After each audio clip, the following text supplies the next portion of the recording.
בבא מאיר, נכון. אמר לי, לא, למה את אומרת לי לך?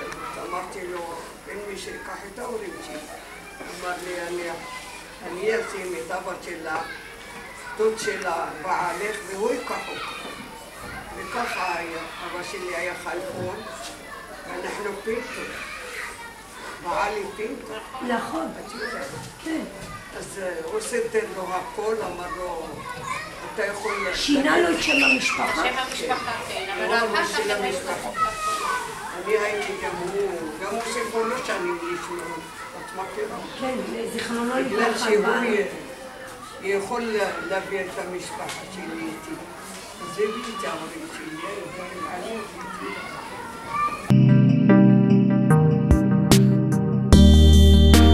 עכשיו אנחנו בקריית מלאכי, בעצם כבר 5 דורות. אתם יודעים מה זה 5 דורות? סבא, אבא של סבא, סבא, אבא, בן ונכד. אז לנו יש בקריית מלאכי 5 דורות. 5 דורות, ואבא שלי וסבא שלי גורים פה.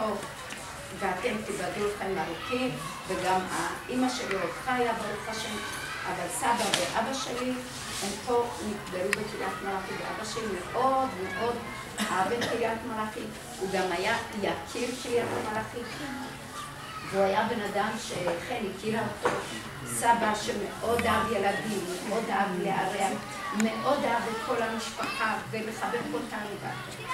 עכשיו אני רוצה קצת להיכנס, בגלל שסיפרתי על סבא, סבא שלי הוא היה רב, והוא הקים בית כנסת בשכונה איפה שההורים שלי.